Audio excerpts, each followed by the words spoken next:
أشرقت نفسي بنور من فؤادي حينما رددت يا رب العباد. تو پھر اللہ کے سامنے کون ٹکے گا؟ جس کے پاس تو سب کچھ ہے، ایسی ایسی مشینیں ہیں، ایسے ایسے فرشتے ہیں کہ جو یہیں پہ بیٹھ کے کسی کو اٹھا لے تو پتہ نہ چلے. پتہ ہے آپ کو کہ اللہ تعالیٰ کے 2 فرشتے ہر ایک کے کندھے پر ہیں، دائیں و بائیں، جن کو کرامن کاتبین کہا جاتا ہے. اور اللہ تعالیٰ کے پاس اتنی فوجیں ہیں کہ دنیا والے کبھی سوچ بھی نہیں سکتے. قرآن کہتا ہے وَإِنَّ جُنْدَنَا لَهُمُ الْغَالِبُونَ، ہمارے پاس فوج در فوج ہے. اور اللہ کے لشکر کا تو کوئی شمار ہی نہیں ہے کتنے وہ مضبوط ہوں گے. وہ بدر میں آئے تھے، احد میں آئے تھے، اور برابر دنیا میں آتے رہتے ہیں. اللہ کے فرشتوں کی بھی مطلب 2 پارٹ ہیں. بعض فرشتے وہ ہیں جو آسمان سے زمین پر روزانہ اترتے ہیں، اور بعض فرشتے وہ ہیں جو وقت ضرورت پر جو ہے آسمان سے زمین پر آتے ہیں لوگوں کی مدد کے لیے، اور لوگوں کو ہلاک کرنے کے لیے بھی آتے ہیں. ایک صاحب کا واقعہ ہے، وہ اس میں سے بچ گئے تھے تو بتا رہے تھے کہ دہلی سے راجستھان روڈ پہ کہیں جا رہے تھے. 4 لوگ بیٹھے تھے اس میں، اور 4 لوگ بیٹھے ہوئے تھے. تو بار بار ان کی کار کے آگے ایک فقیر آتا جاتا تھا، فقیر گزرتا تھا. تو وہ لوگ کار میں ڈسٹرب ہوتے تھے، کبھی دائیں کریں کبھی بائیں کریں. وہ جو فقیر کی شکل میں اور انسان کی شکل میں جو شخص تھا گدڑی پہنے، وہ ایسے ہی ان کی گاڑی کو ڈسٹرب کرتا تھا سڑک پار کرنے میں، اور وہ ادھر ادھر ہوتے رہے. حتیٰ کہ جو ہے ایک ادھر سے ٹرک آیا اور پھر وہ فقیر تو پار ہو گیا، اور یہ ٹرک اور کار دونوں لڑ گئے. اس میں جو 4 لوگ تھے اس میں سے 3 مر گئے. تو انہوں نے یہ واقعہ کسی کو بتایا کہ اس واقعہ کا کیا مطلب ہے. تو انہوں نے بتایا کہ وہ ملک الموت تھے جو تمہاری روحیں قبض کر رہے تھے، اور یہ تو بہانہ ہے ایکسیڈنٹ. تو بہرحال فرشتے اس طریقے سے زمین پہ اترتے بھی ہیں، سڑکوں پہ آتے بھی ہیں. تو اللہ تعالیٰ کے پاس سب کچھ ہے، اور وہ اس سے کوئی جیت نہیں سکتا ہے، اور وہ جسے چاہے عزت دے اور جسے چاہے ذلت دے. آگے قرآن میں ہے، دیکھیے آیت ہے کہ اس کے بعد 3 آیت ابھی پڑھتے ہیں پھر آئے گی آیت. تو اس میں لکھا ہے کہ اللہ تعالیٰ مومنوں کو عزت دیں گے اور جو ہے کافروں کو رسوا کریں گے. اعوذ باللہ من الشیطان الرجیم، بسم اللہ الرحمن الرحیم. واتخذوا من دون اللہ آلہۃ لیکونوا لہم عزا کلا سیکفرون بعبادتہم ویکونون علیہم ضدا. ألم تر أنا أرسلنا الشياطين على الكافرين تؤزهم أزا فلا تعجل عليهم إنما نعد لهم عدا. اب یہ جو آپ کے سامنے آیت پڑھی گئی ہے، پھر 4 آیتیں تلاوت کی گئی ہیں. یہ آیت نمبر 81، 82، 83 اور 84 ہیں. کل 98 آیتیں ہیں. اس کا ترجمہ ہے اور ان لوگوں نے اللہ کو چھوڑ کر دوسرے معبود بنا لیے تاکہ وہ ان کے لیے عزت کی چیز بن جائیں. خبردار ایسا ہرگز نہیں ہے، وہ عنقریب ان کی عبادت کا انکار کریں گے اور ان کے مخالف بن جائیں گے. اے مخاطب، کیا تو نے نہیں دیکھا کہ ہم نے شیاطین کو کافروں پر چھوڑ رکھا ہے جو انہیں خوب ابھارتے ہیں. سو آپ ان کے بارے میں جلدی نہ کیجیے، ہم ان کی باتوں کو خوب شمار کر رہے ہیں. دیکھیے اس آیت کا خلاصہ یہ ہے، 4 آیت کا، کہ بہت سے انسان بھولے بھٹکے جو اللہ کو چھوڑ کر اللہ کے غیر کی پوجا کرتے ہیں. تو اللہ کی غیر کا جو پوجا کرتا ہے حقیقت میں وہ اللہ کا انکار کرتا ہے۔ عربی میں جو انکار کرتا ہے اس کو کافر کہتے ہیں۔ ایسا نہیں ہے کہ غیر مسلم کو کافر کہا جائے، ہر اس شخص کو کافر کہا جائے گا جو خدا کا انکار کرے۔ اگر کوئی مومن بھی انکار کرنے لگے گا تو وہ بھی کافر کہا جائے گا۔ ہاں، جو تصور بنا رکھا ہے کہ ہم کو کافر کہا جاتا ہے، قرآن میں کہا گیا ہے، تو اس کا مطلب یہ نہیں۔ اس کا مطلب یہ کہ ہر وہ شخص جو توحید کا انکار کرتا ہے، اللہ کے ایک ہونے کا انکار کرتا ہے، اگر کوئی غیر مسلم بھی اللہ کے ایک ہونے کا اقرار کرتا ہے تو وہ کافر نہیں ہے، اور کوئی مومن اگر اللہ کے ایک ہونے کا انکار کرتا ہے تو وہ کافر ہے۔ تو یہ فلسفہ یاد رکھیے گا، یہ تعریف بھی یاد رکھیے گا۔ تو بہرحال بہت سے لوگ ایسے ہیں جنہوں نے اللہ کو چھوڑ کر معبود بنا لیا، اور معبود انہوں نے اس لیے بنایا ہے تاکہ ان کے پاس عزت مل جائے، یعنی جن کی یہ عبادت کرتے ہیں ان کے خیال میں یہ ہے کہ وہ ان کو عزت دے گا، حالانکہ عزت جو ہے اللہ کے لیے ہے اور اللہ کے پاس ہے۔ آپ کو معلوم ہوگا کہ بدر میں ایک موقع پہ شکست کا سامنا ہوا، شروع میں نہیں، احد میں ایک موقع پہ شکست کا سامنا ہوا۔ تو جب شکست کا سامنا ہوا احد میں، تو اس وقت فتح ہوئی ایک طرح سے غیروں کی۔ تو ابو سفیان نے کہا کہ تم لوگ چلا کر کہو، نعرہ لگاؤ کہ لنا عزا ولا لکم عزا۔ عزا ان کے ایک بت کا نام تھا۔ تو ابو سفیان نے یہ اعلان کروایا کہ عزت ہمارے لیے ہے، اور جو عزا بت ہے وہ ہمارا ہے، نہ تمہارے لیے عزت ہے اور نہ تمہاری مدد کے لیے عزا بت آنے والا ہے۔ نبی اکرم صلی اللہ علیہ وسلم کی خدمت میں صحابہ حاضر ہوئے، اور صحابہ نے عرض کیا کہ یا رسول اللہ صلی اللہ علیہ وسلم، ابو سفیان اور اس کی جماعت یہ نعرہ لگا رہی ہے کہ لنا عزا ولا لکم عزا۔ تو آپ نے فرمایا کہ تم لوگ بھی یہ نعرہ لگاؤ، یہ آواز لگا دو کہ ان اللہ مولا لنا ولا مولا لکم، کہ اللہ ہم لوگوں کا سرپرست اور ذمہ دار ہے اور ہم لوگوں کا مددگار ہے، اور اللہ تعالیٰ تمہارا مددگار نہیں ہے۔ اور یہ قرآن میں اللہ تعالیٰ نے جگہ جگہ فرمایا ہے کہ جو میرا منکر ہے، جو میرے کو خدا نہیں مانتا، میں اس کا مددگار نہیں ہوں۔ دیکھیے، مدد الگ چیز ہے اور رزق کی فراہمی الگ چیز ہے۔ سمجھ میں آئی بات؟ جیسے مثال کے طور پہ دنیا میں کوئی ملک ہے، فرض کر لیجئے، اور وہ ملک جو ہے، اس ملک میں بہت سے لوگ رہتے ہیں، عیسائی بھی رہتے ہیں اور جو ہے کیا کہتے ہیں، یہودی بھی رہتے ہیں۔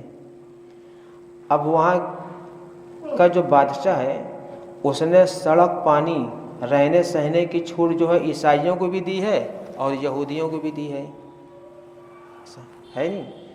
یعنی سب کے لیے برابر ہے، روڈ ٹیکس برابر ہے، روڈ پہ چلنے کی سب کو اجازت ہے، سب کچھ ہے۔ عیسائی بادشاہ ہے، سب یہودیوں کو بھی چھوٹ ہے، عیسائیوں کو بھی چھوٹ ہے، لیکن جب کوئی معاملہ آتا ہے تو مدد نہیں کرتا ہے۔ ٹھیک ہے، مدد کرتا ہے عیسائیوں کی، چونکہ بادشاہ عیسائی ہے۔ جو جس ملک کا جیسا بادشاہ ہوتا ہے وہ اپنی قوم کی جو ہے مدد کرتا ہے، یہ عموماً ہوتا ہے ایسا۔ تو اللہ تعالیٰ کا ایک رزق ہے، وہ اللہ سب کو دیتا ہے، سمجھ میں آئی بات؟ لیکن ایک اللہ کی عنایت اور رحمت ہوتی ہے خاص، وہ صرف مومنوں کو ملتی ہے، سمجھ میں آئی بات؟ ہاں، باقی اللہ تعالیٰ کی روٹین میں ہے، کسی کو رزق دینا، کسی کو رزق نہیں دینا، کسی کو شفا دینا، کسی کو شفا نہیں دینا، کسی کو تنگی دینا، کسی کو وسعت دینا۔ یہ مومن اور کافر اور جتنے بھی مذہب کے لوگ دنیا بھر میں آباد ہیں، سب کے ساتھ اللہ کا یہ معاملہ برابر ہے۔ لیکن رحمت خاصہ جو اللہ کی، جیسے رمضان میں ساری رحمتیں جو نازل ہو رہی ہیں، یہ خالص ان لوگوں پر نازل ہو رہی ہیں جو اللہ پر ایمان رکھتے ہیں۔ تو وہی اللہ تعالیٰ فرما رہے کہ رسول اللہ صلی اللہ علیہ وسلم نے جو فرمایا نا کہ وہ میرا مددگار ہے، اس سے وہ خاص مددگاری مراد ہے، خاص رحمت مراد ہے کہ اللہ میری مدد کرے گا، کفر کے مقابلے میں حق کی کرے گا اللہ تعالیٰ، باطل کے نہیں کرے گا۔ تو تو جو نعرہ تھا اس کا مطلب یہ تھا کہ ان اللہ مولا لنا ولا مولا لکم کا مطلب یہ ہے۔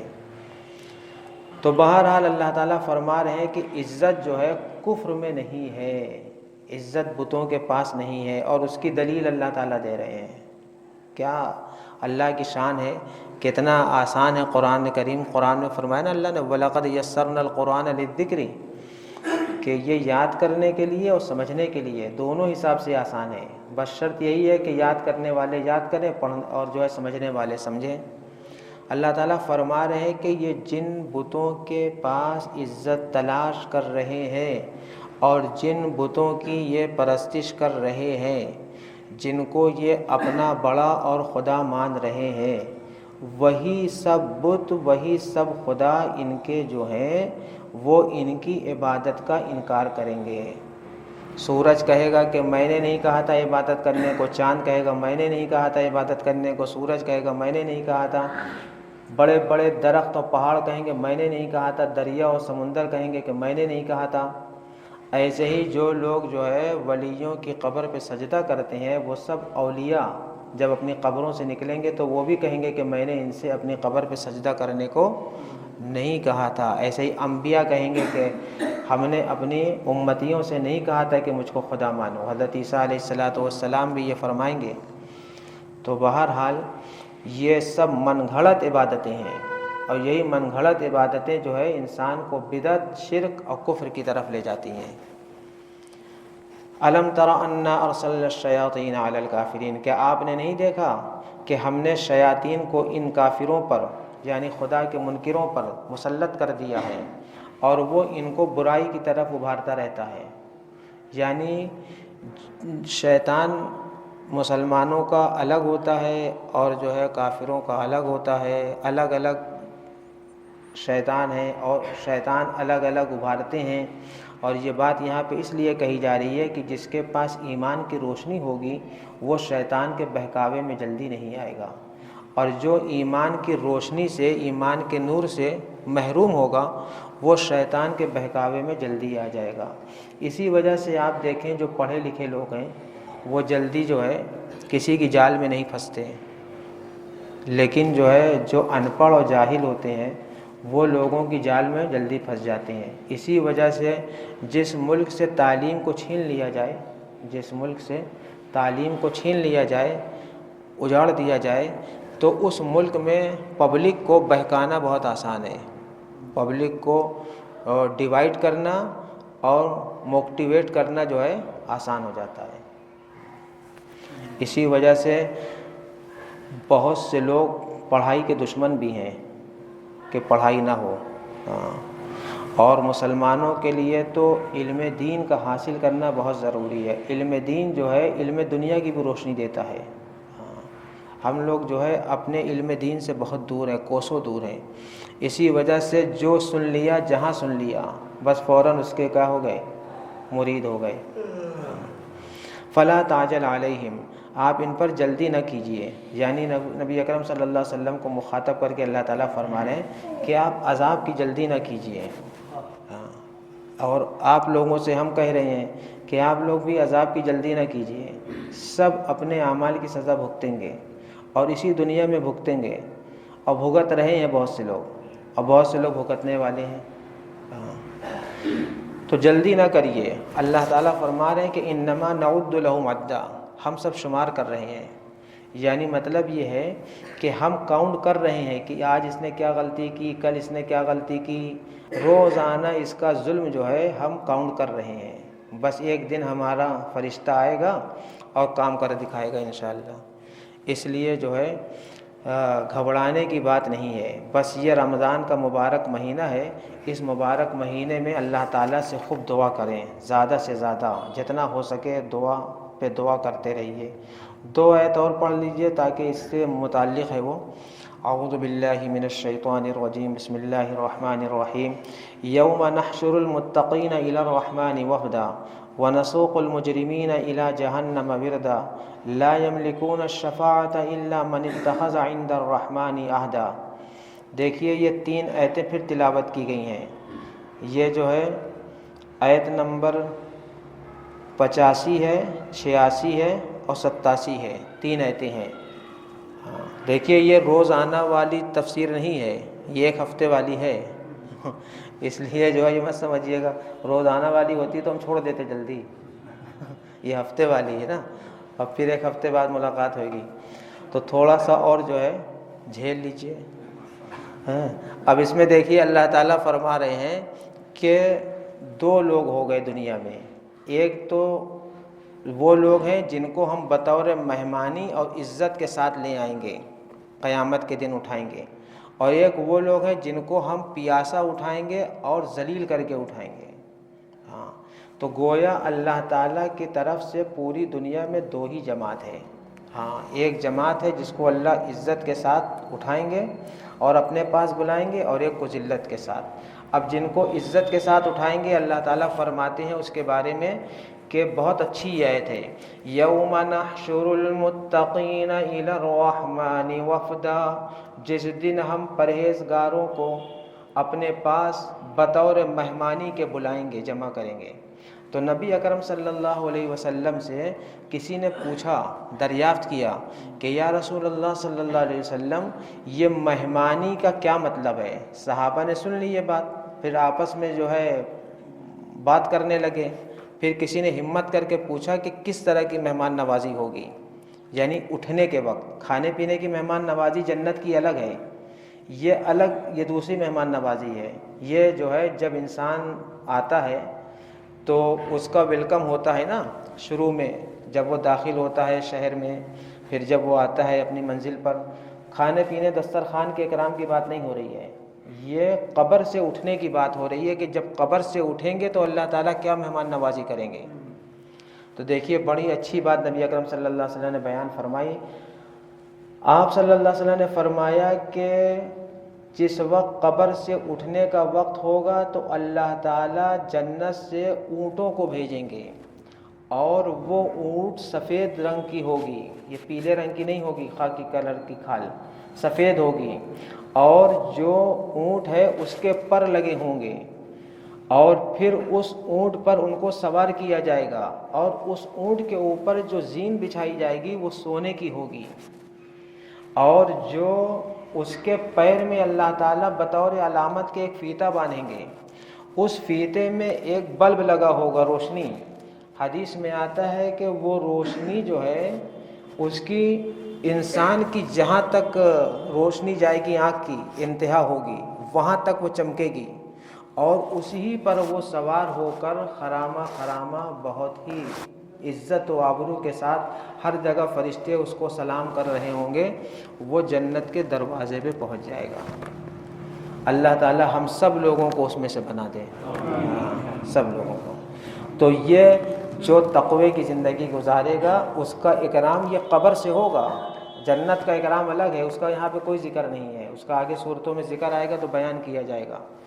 تو قبر کی منزل بھی بڑی مشکل ہوتی ہے اور بڑی آسان بھی ہوتی ہے، انسان کے عمل کا تعلق ہے، عمل۔ اسی وجہ سے نبی اکرم صلی اللہ علیہ وسلم نے فرمایا کہ قبر جو ہے جہنم کے گڑھوں میں سے یا تو ایک گڑھا ہے یا جنت کے باغوں میں سے کیا ہے، ایک باغ ہے۔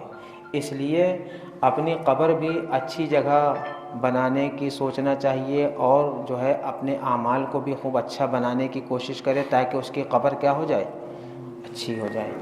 اب جو ہے مجرموں کے بارے میں فرما رہے ہیں وَنَسُوقُ الْمُجْرِمِينَ إِلَى جَهَنَّمَ وِرْدًا، اور ہم مجرموں کو جہنم کی طرف لے جائیں گے، اور جو ہے پیاسا، وردن کے معنی آتے ہیں پیاسا، پیاسا لے جائیں گے، یعنی جس وقت وہ قبر سے اٹھیں گے تو وہ پانی مانگ رہے ہوں گے، ان کو شدت کی پیاس لگی ہوگی، اور جیسے جیسے یہ قبر سے اٹھنے کے بعد جہنم کی طرف جا رہے ہوں گے ان کی پیاس کی شدت کیا ہو رہی ہوگی، بڑھتی ہی چلی جائے گی۔ اللہ تعالی ہم سب کو جو ہے ایسی حالت سے بچائے۔ اب آگے ایک بات اور ہے، یہیں پہ ختم کرتے ہیں تفسیر کو، لا یملکون الشفاعۃ الا من اتخذ عند الرحمن عہدا، کہ اللہ تعالیٰ کے ہاں ایک راستہ کھلے گا لوگوں کی سفارش کا، جو لوگ گناہ گار ہیں، جنہوں نے کچھ گناہ کیا ہے، اور ان کے بارے میں جہنم میں جانے کا فیصلہ ہو چکا ہے، تو اللہ تعالیٰ کی طرف سے ان کے لیے سفارش ہوگی اور پھر یہ سفارش کی وجہ سے جہنم کے عذاب سے بچ جائیں گے اور جنت میں داخل کر دیے جائیں گے۔